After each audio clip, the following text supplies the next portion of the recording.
untuk mempertahankan hidup serta memperoleh kesejahteraan dan kenyamanan.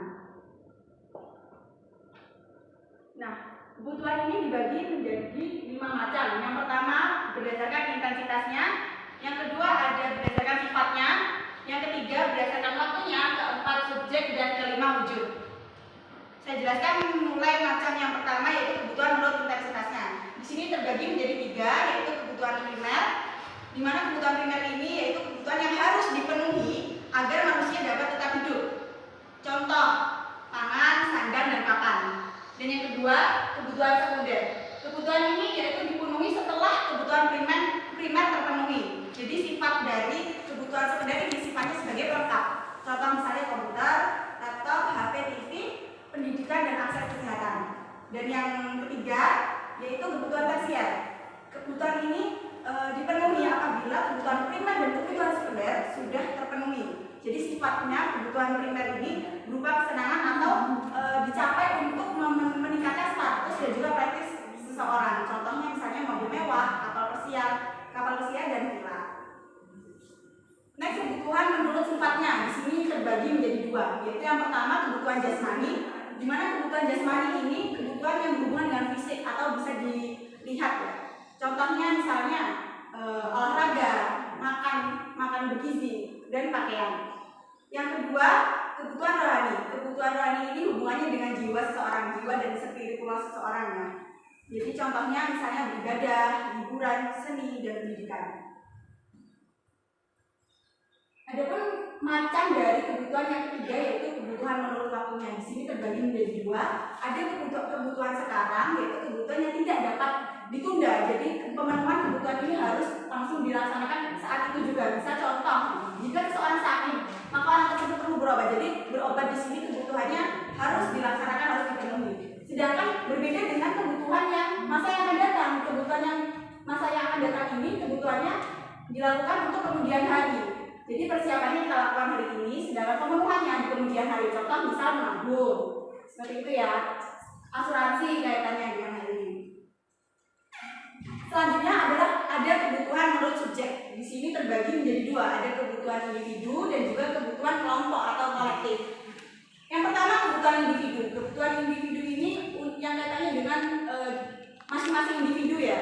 Jadi berbeda antara individu yang satu dengan individu yang lain. Misalnya hal ini kaitannya dengan profesi bisa saja. Kebutuhan siswa berbeda dengan kebutuhan guru. Seperti itu.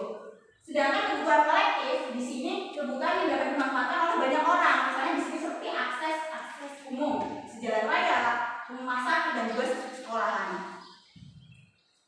Dan macam kebutuhan yang terakhir yaitu kebutuhan menurut wujudnya. Dibagi menjadi 2, ada kebutuhan material yaitu kebutuhan akan hal-hal yang bersifat kebendaan. Dapat diraba dan dilihat. Contoh misal kita memiliki kebutuhan seperti pakaian, makanan itu termasuk dalam kebutuhan material. Sedangkan kebutuhan jasa itu yang cara penguasanya tidak dengan hal-hal yang berbentuk benda. Jadi contohnya misalnya jasa guru, jasa tukang cukur, dan jasa dokter. Jadi kita membayar akan keterampilan atau jasa yang diberikan seseorang kepada kita. Setelah tadi ada macam-macam kebutuhan, saat ini kita beralih ke macam-macam alat pemuas kebutuhan. Yang namanya kita punya kebutuhan pasti ada alat pemuas kebutuhannya kan. Nah di sini kita akan bahas macam-macamnya. Yang pertama ada cara memperoleh. Langsung saja yang pertama cara memperoleh di sini terbagi menjadi 3 yaitu ada barang bebas, barang ekonomi, dan juga barang elit. Yang pertama barang bebas adalah barang yang tersedia dalam jumlah banyak. Jadi jika kita menginginkan barang bebas kita tidak perlu melakukan pengorbanan yang besar. Ini sudah disediakan oleh alam gitu ya. Jadi contohnya di sini udara, matahari, pasir itu termasuk dalam barang bebas. Nah sedangkan barang ekonomi ini kebalikannya. Barang ini tuh kita harus melakukan sejumlah pengorbanan untuk dapat mendapatkan barang ekonomi. Contohnya misal kita harus membayar untuk membeli buku gitu. Dan yang ketiga barang elit. Nah keberadaan barang elit ini jika jumlahnya kecil itu akan berguna dalam kehidupan. Namun jika jumlah barang yang terlalu banyak itu justru akan merugikan. Misalnya contoh air di sini. Misalnya dalam jumlah kecil air itu akan berguna untuk kehidupan sehari-hari. Namun berbeda lagi jika air dalam peristiwa bencana banjir itu akan merugikan.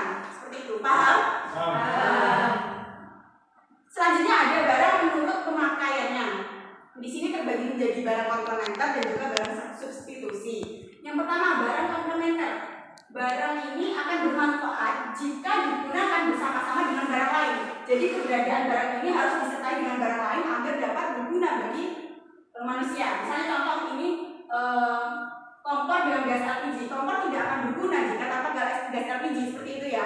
Sedangkan barang substitusi ini barang yang pemakaiannya dapat menggantikan barang lain.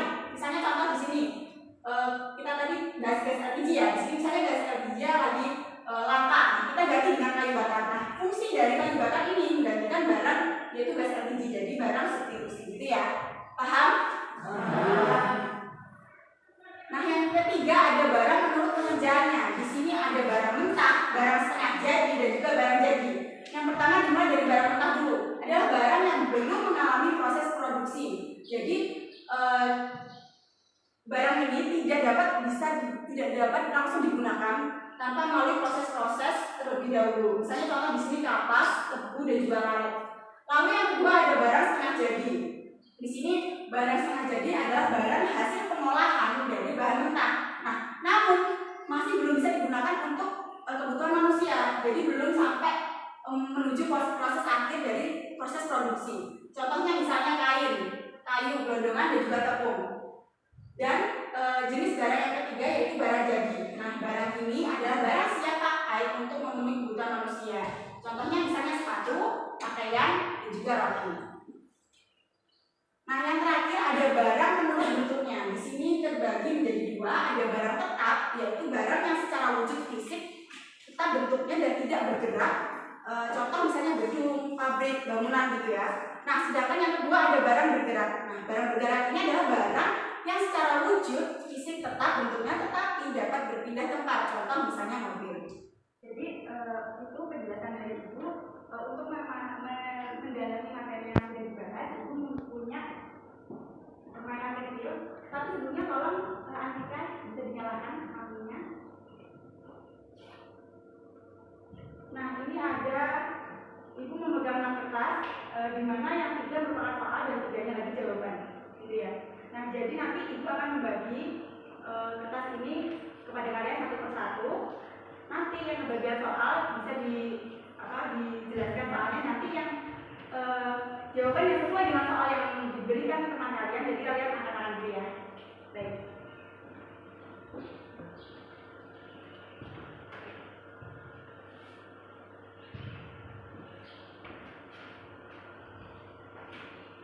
Yang kebagian soal bisa angkat tangan.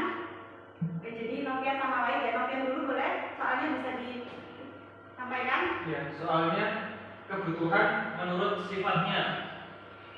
Iya. Barang siapa yang memegang kertas dengan jawaban yang dari soal yang sudah disampaikan Novian bisa angkat tangan. Bisa diulang lagi mungkin temannya. Ya, saya ulangi, soalnya adalah kebutuhan menurut sifatnya. Menurut sifatnya. Iya, Anggi.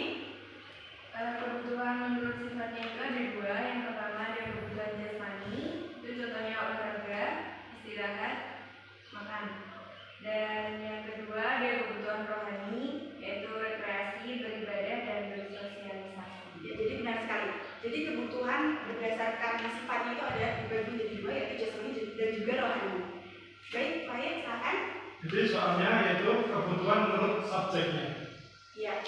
Ada yang megang jawaban? Silakan, ya. Contohnya kebutuhan individu, siswa membutuhkan alat sekolah, petani membutuhkan bambu.